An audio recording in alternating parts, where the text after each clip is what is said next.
Ice cream వల్లే తేజుకి effect అయ్యిందంటే accept చేస్తారా? నేను ఏది యాక్సెప్ట్ చేయను ఫస్ట్ ఆఫ్ ఆల్. ఎందుకంటే ఇదంతా జనాల పర్సెప్షన్. ఎవరికి నా అవసరం, నా ఏజ్, నా టైం, నా ఇన్నసెన్స్ తెలీదు.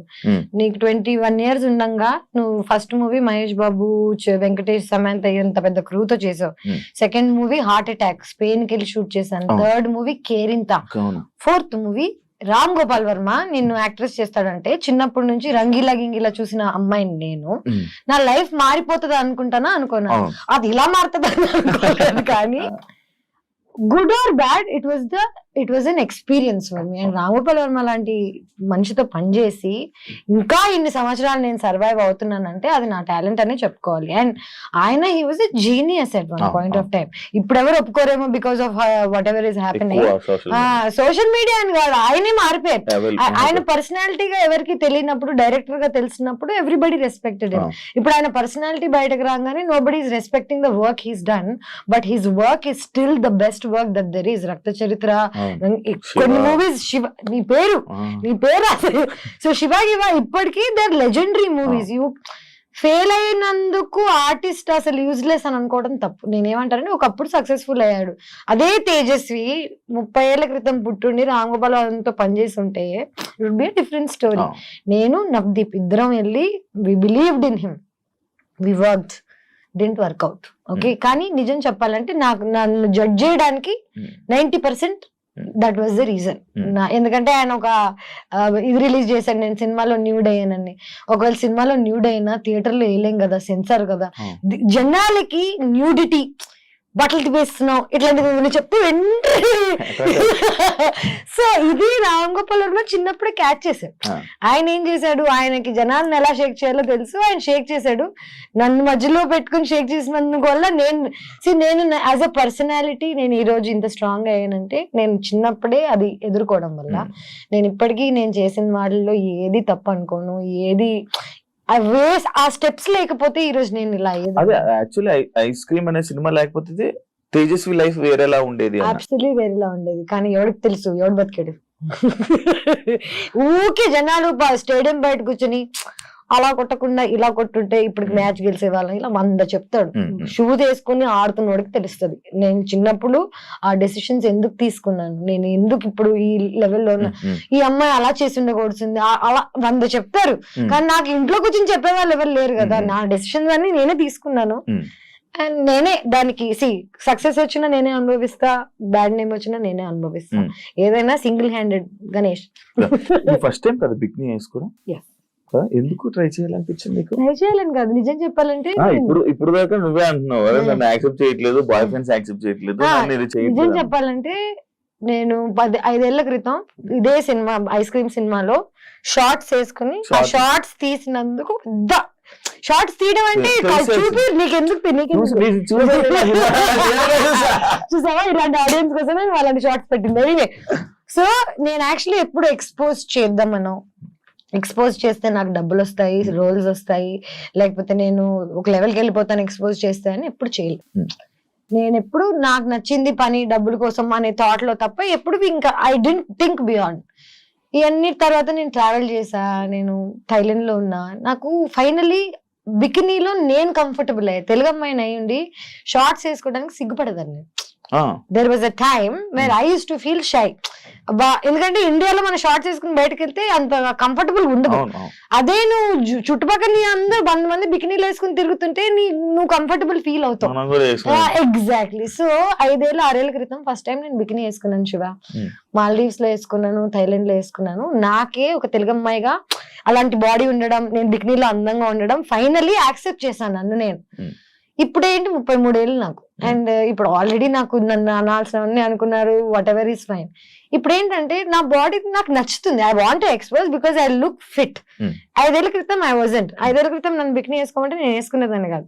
ఇప్పుడు నేను కష్టపడ్డాను, జిమ్కి వెళ్ళాను, నా బాడీ కత్తిలాగుంది, అన్ని నాకు తెలుసు. ఇప్పుడు this is the time to wear it. ఇవన్నీ కాకుండా I might never wear it again. ఇంకా నేను మళ్ళీ ఇదే జోన్ లోకి వెళ్ళిపోయి ఎక్స్పోజింగ్ చేస్తానని కూడా అనట్లేదు. నాకు ఒక ఆపర్చునిటీ వచ్చినప్పుడు యాజ్ అన్ యాక్టర్ నేను ఇది వేసుకోవాలని వేసుకోలేదు, నా సరదా కోసం వేసుకోలేదు, బికినీ వేసుకుని ఇన్స్టాగ్రామ్ లో ఫోటోలు పెట్టలేదు. నేను ఒక షోలో when it was necessary. It's a hot scene. Okay, one hot scene. నేను కిస్సింగ్ సీన్ కూడా చేశాను దీనికి. సో నా previous boy friend what ever, నా ప్రీవియస్ లైఫ్ లో ఉన్న వాళ్ళు నన్ను ఏది చేయొద్దు చెయ్యి అని ఎప్పుడేం చెప్పలేదు. దెన్ నన్ను నమ్మారు. ఇప్పుడు ఈ first time whoever I'm dating, వాడికి నేను ఎవరో తెలియదు, అండ్ వాడికి అసలు తెలుగు ఇండస్ట్రీ తెలీదు, నేను ఎవరో తెలీదు, ఈస్ ఫ్రమ్ బాంబే. వాడికి నన్ను ఇన్నసెంట్ చిన్న పిల్లలా చూసాడు. సడన్ గా నేను బికినీ వేసుకుంటున్నా అనగానే వాడికి ఓ షిట్ అదేంటిది, అది నేను ఇన్నసెంట్ అనుకున్నాను కదా అని. నేను ఇన్నసెంట్ అని నీకు చెప్పలేదు కదా. First of all kissing scenes చేశాను, రామ్ గోపాల్ వర్మతో సినిమా చేశాను, నాకు ఆల్రెడీ వరల్డ్ గురించి లైఫ్ గురించి తెలుసు. నేను బికినీ వేసుకుని రోజు ఇన్స్టాగ్రామ్ లో ఫోటోలు పెట్టి అబ్బాయిల్ని అట్రాక్ట్ చేస్తుంటే నేను ఎవరో మీకు తెలిసిపోతుంది నా ఇన్స్టాగ్రామ్ చూస్తే. ఒక మనిషి ఏంటనేది చూసి జడ్జ్ చేయగలుగుతాను, పబ్లిక్ ప్రొఫైల్ చూస్తే తెలిసిపోతుంది. నేను అట్రాక్ట్ చేయడానికి వేసుకోవట్లేదు. అలా అని యాజ్ అన్ యాక్టర్ నాకు ఒక సీన్ చేయాల్సి వచ్చినప్పుడు నేను చెయ్యాలి. ఇప్పుడు ప్రతి సినిమాలో అబ్బాయిల బాడీ చూపిస్తున్నారు, పెద్ద హీరో నుంచి కింద హీరో వరకు అందరూ ఇప్పుడు ఎవరికి ప్రాబ్లం లేదు. ఎవడెవరిని అన్నా యాబ్స్ అన్నా అనుకుంటా, అదే యాబ్స్ కదా. I'm also an actor, I also worked hard, I also went to the gym. నేను చూపిస్తుంటే అనలేరు. అబ్బాయిల బాడీకి అమ్మాయిల బాడీకి కనిపించేది ఏంటంటే డిసిప్లిన్, వాళ్ళు ఎంత బాగా వర్కౌట్ చేస్తున్నారు, ఏం తింటున్నారు. చాలా మందికి న్యాచురల్ గా ఉంటుంది, నాకు న్యాచురల్ గా లేదు. నేను కష్టపడి ఇన్ని సంవత్సరాలకి 33 ఏళ్ళకి I'm comfortable now and I'm very happily wearing it. But I'm again still judged. ఇప్పటికీ ఎక్కడికి వెళ్ళినా బికిని అంటారే, ఇంత జీవితంలో ఇంత ముందుకు వచ్చాక మీరు ఇంకా బికిని దగ్గర ఉన్నారా అనిపిస్తుంది. అంటే అది కావాలని పాయింట్ అవుట్ చేస్తున్నట్ట. ఎందుకంటే ఈ జనరేషన్ లో బికిని అనేది కామన్. ఇమాజిన్ నువ్వు ఈ జనరేషన్ లో బికినీ ఇస్ కామన్ అంటున్నావు. యూఆర్ స్టిల్ అందరు చూస్తుంటారు, అన్ని చూస్తుంటారు, పోస్టులు చూస్తుంటారు, ఫోటోలు చూస్తారు, లైక్ మొత్తం కైలీ జెన్నర్ దగ్గర నుంచి అన్ని చేస్తుంటారు. మనం వేసుకో. అదే ఎందుకు క్వశ్చన్ చేస్తున్నారు, నీకు ఏమైనా ఐడియా ఉందా? ఐ థింక్ ఫస్ట్ ఒకటి ఏంటంటే యానిమల్ ఇన్స్టింక్ట్ ఏంటంటే మగాళ్ళకి ఆడవాళ్ళని ప్రొటెక్ట్ చేయాలనే ఇది ఉంటుంది. మగాళ్ళ పని ఏంటి, అమ్మాయిని ప్రొటెక్ట్ చేయడం, అమ్మాయిల పని ఏంటి నర్చర్ చేయడం, అబ్బాయిని హ్యాపీగా ఉంచడం. ఇది మన పొజిషన్. ఇప్పుడు ఏంటంటే చిన్నప్పటి నుంచి నేను అబ్బాయి అమ్మాయి రోల్ నా లైఫ్ లో నేనే ప్లే చేస్తున్నా. రెండు, నేనే హస్బెండ్ నేనే వైఫ్ టైప్ లో ఉన్నా చిన్నప్పటి నుంచి. సడన్ గా ఒక అబ్బాయి వచ్చి నువ్వు అన్ని వదిలే అంత మానే నేను చూసుకుంటా అంటే నాకు ఆ నమ్మకం రావాలి కదా ఫస్ట్ ఆఫ్ ఆల్. ఇంకోటి I really don't want to wear a bikini ever again. I don't want to, అంటే నా ఇంటెన్షన్ కాదు. నేను రోజు వెళ్ళి నా ఇంటెన్షనే కాదు బికినీ వేసుకోవడం. And this is probably the only time I will be wearing a bikini. And I see నా 2 కిస్ సీన్స్ ఉంటాయి, కమిట్మెంట్ లో ఒకటి ఉంటుంది, అది ఎవరు చూడలేదు, సినిమా సరిగ్గా రాలేదు బయటకు కాబట్టి. అండ్ దానికి I had to call a friend of mind and I made sure I'm not kissing some random guy. And my friend, whoever this guy was, getting married at that point of time. Na chudra neeto aithe I can comfortably do it. నాకు తెలుసు you won't take it in a wrong way type లో explain చేసి నేను ఏది చేస్తున్నా నేను comfortable గా ఉన్నానా లేదా అనేది మోస్ట్ ఇంపార్టెంట్. నేనే అన్కంఫర్టబుల్ గా ఉంటా కిస్సింగ్ సీన్స్ లో కానీ ఎక్స్పోజింగ్ సీన్స్ లో కానీ. ఎందుకంటే షూట్ చేసేటప్పుడు మన సెట్ లో or what ever they are not used to this. అందరు ఇట్లా ఒక బోన్ లో యానిమల్ ని చూస్తుంటారు. ఓకే, కంఫర్టబుల్ గా లేని నన్ను మళ్ళీ నువ్వు జడ్జ్ చేస్తే నాకెంత బాధగా ఉంటుంది చెప్పు. నేనే కంఫర్టబుల్ గా లేను, నాకు నచ్చ చెప్పేవాళ్ళు లేరు, సర్లే పాపం పర్లేదు అనేవాళ్ళు లేడు. మళ్ళీ ఇవన్నీ తట్టుకున్న నాకు జడ్జిమెంట్ కూడా మళ్ళీ లాస్ట్. డైరెక్ట్ గా ఉంటుందా ఇవన్నీ డైరెక్ట్ గా ఉంటుందా అంటే ఫస్ట్ ఒక 10 days నుంచి ప్రిపేర్ చేస్తారు. ఓకే, నేను ఇప్పుడు నీకు షేక్ హ్యాండ్ ఇస్తున్నాను, ఓకే 10 times ఇస్తాను, 5 times ఇస్తాను. దాని తర్వాత you want it's just see ఇది ఇది ఇది. And I tell you what, చూసే వాళ్ళకి పాపం కష్టంగా ఉంటదేమో చూడడం. బికాజ్ అందరికి కిస్సింగ్ అన్నా లేకపోతే నేకెడ్ న్యూడిటీ అన్నా ఇట్స్ వెరీ, మనకేంటో తెలియదు. నాకు ఐ డోంట్ అండర్స్టాండ్ దిస్. మనందరం సెక్స్ నుంచి పుట్టిన వాళ్ళమే. ఓకే, సెక్స్ లేకుండా లైఫ్ లేదు. బాడీస్ మనందరం బట్టలు వేసుకుని పుట్టలేదు, బట్టలు లేకుండానే పుట్టాం.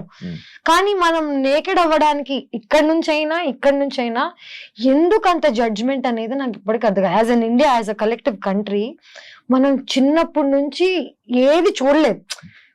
ఎక్స్పోజర్ లేదు. మనం కిసింగ్ సీన్స్ అంటే పేరెంట్స్ కళ్ళు మూసేసేవాళ్ళు, గుర్తుందా? వాళ్ళకి చూడలేకపోవడం కూడా వెళ్ళిపోయేవాళ్ళం పక్కకి, టీవీ Exactly. మార్చేసి సో కుతూహలం ఉండేది మనకి బాగా. చూడాలి. సో చిన్నప్పటి నుంచి ఏదైనా అలవాటు చేసేసారు అనుకో. ఫర్ ఎగ్జాంపుల్ ఇదే నేను చిన్నప్పటి నుంచి యుఎస్ లో పెరిగితే నా పేరెంట్స్ నన్ను బికినీ వేసుకొని ఇచ్చేవాళ్ళు. నేను షోలో వేసుకున్నా, నాకు పెద్ద జడ్జ్మెంట్ ఉండేది కాదు. ప్లేస్ కూడా ఇంపార్టెంట్ ఫర్ వాట్ ఎవర్. నేను ఇక్కడికి వచ్చి నేను అమెరికన్ లో ఉంటానంటే కుదరదు కదా. ఇప్పుడు జనరేషన్ సేమ్. నేను ఇప్పుడు ఇదే బికినీ వేసుకుని ఇక్కడికి వచ్చాను అనుకో, మీరు అందరూ ఎంత ఆడుకుంటారు చెప్పు. Time and place is also very important to do things అనేది ఐ బిలీవ్. ఏంటరా బాబు ఒక బికినీ వేసుకున్నందుకు ఒక ప్రేమ పోతుందని, లేకపోతే ఇంత అంటే నాకు ఆల్రెడీ బ్యాడ్ నేమ్ ఉంది కదా ఇంకే వస్తుంది అనుకునే టైంలో అందరు మళ్ళీ బోల్డ్ బోల్డ్ బోల్డ్ అంటున్నారు. నాకు ఏ బోల్డ్ అర్థం కావట్లేదు. Very like normal. Bad name ఉందా? 100%. అంటే I feel so, I don't know. మారుతుంది అనుకుంటున్నా. బ్యాడ్ నేమ్ ఉందో లేదో తెలీదు. ఉంటే ఓకే, లేకపోయినా ఓకే, మారినా ఓకే, మారకపోయినా okay. Light pitch light. Pitch light అంటే నా కంట్రోల్లో ఉందా? నేను ఈ రోజు వెళ్ళి నమస్కారం అండి, నా పేరు తేజస్వి, చీర కట్టేసుకుని బట్ పెట్టేసుకుని బిహేవ్ చేసి దొంగ ఉండి అంటారు ఫస్ట్. నేను యాక్టింగ్ బయట చేయను శివ. 2017 లో తేజు 2017 అంటే బిగ్ బాస్ స్టెప్ తీసుకోవడమే చాలా తప్పు. దాని తర్వాత సినిమా ఆఫర్స్ అన్ని ఆగిపోవడం కానీ, తన కెరీర్ కు ఒక లాంగ్ గ్యాప్ రావడానికి రీజన్ అదే అని అంటే యాక్సెప్ట్ చేస్తావా? నేను కెరీర్ కి బాగా గ్యాప్ రావడానికి కారణం బిగ్ బాస్ నుంచి నాకు వచ్చిన ప్రెషర్. నేను సినిమాల ఆఫర్స్ రాకపోవడం కాదు, నేనే అందరికి ఫోన్ చేసి నేను సినిమాలు మానేసా, నేను ఇంకా యాక్టింగ్ చేయను, నేను ఇలాంటి కథలన్నీ పడ్డాను. First of all big boss అయిన వెంటనే already bad name or what that దట్ ఉన్న టైంలో 2 years I didn't work. Big boss నుంచి వచ్చిన డబ్బులతో సర్వైవ్ అయ్యాను.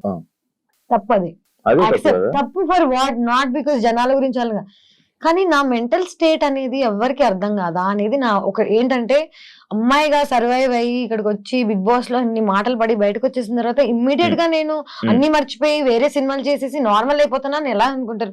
Big boss is a heavy psychological experience. Support ఉండాలి మనకి లైఫ్ లో, బయటకు వచ్చి ఇలాంటివి తట్టుకోవాలంటే. నువ్వు ఒక్కసారి వెళ్ళవా ఇప్పటికి? ఎలాగుండింది నీకు? మరి అలాంటిది బయటకు వచ్చేసరికి నేను ప్రేమిస్తున్న అబ్బాయి అన్ని మొత్తం పెంట్ అయిపోయి, I was going to get married, marriage cancel అయిపోయి, ఇండియా నుంచి బయటకు వెళ్ళిపోయి ఏమైపోయిందంటే ఇదే నేనేం చేయను నాకు బా అనే టైప్ లో వెళ్ళిపోయాను. ఓకేం వద్దు నేను వెళ్ళిపోతాను అనే టైప్ లో వెళ్ళాను. That was probably my peak situation. And ఆ పీక్ నేను యూజ్ చేసుకోలేదని అందరూ అనుకుంటారు, but maybe there is another peak. మొన్న ఒక డైలాగ్ చెప్పారు, విడ్డవా లేదా? పిచ్ పీక్స్ అని పోయి పిచ్ పూక్స్.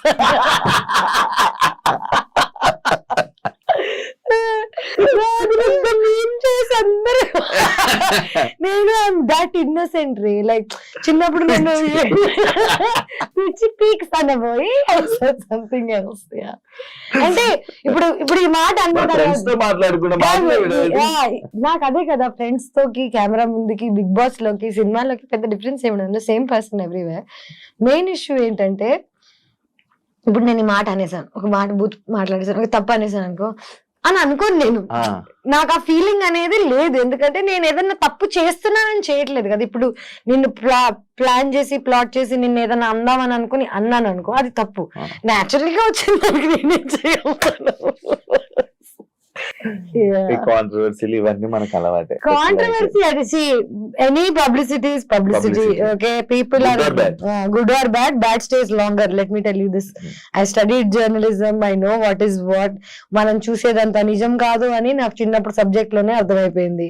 ఇప్పుడు నేను చూసేదంతా నిజం కానప్పుడు, నేను ఆల్రెడీ ఈ ఫీల్డ్ లో వచ్చినప్పుడు జనాలు నా గురించి ఏమనుకుంటున్నారని నన్ను పర్సనల్ గా కలిసి నాతో జర్నీ చేసి నాతో టైం స్పెండ్ చేసి నేనేంటి అనే జడ్జ్మెంట్ నువ్వు నాకు ఇస్తే నేను వింటా. నేను నన్ను టీవీలో చూసి నన్ను ఎక్కడో ఒక నువ్వు తమ్నేల్ చూసి నా లైఫ్ ను జడ్జ్ చేస్తా అంటే నీకు అసలు ఇన్ఫర్మేషన్ లేదు కదా. ఇన్ఫర్మేషన్ లేకుండా జడ్జ్ ఎలా చేస్తారా బాబు? దాని గురించి కూడా ఉంది, ఆ పాయింట్ కూడా ఉంది.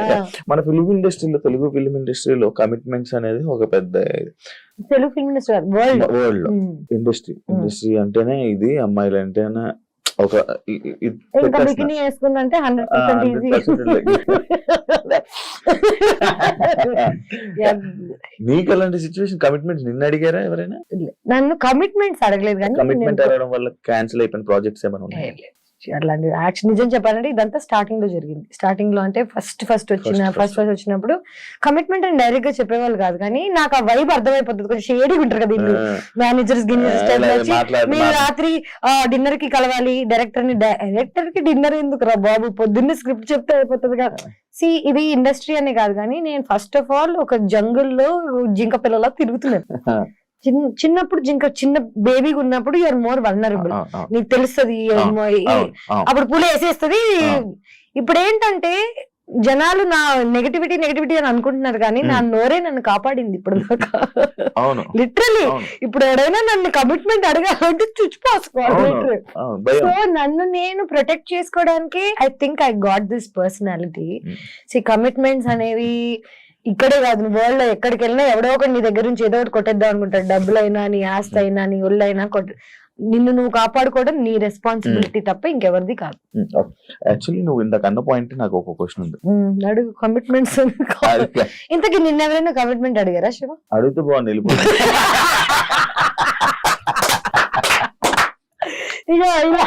ఇలాంటి వాళ్ళ వల్ల మా పేరు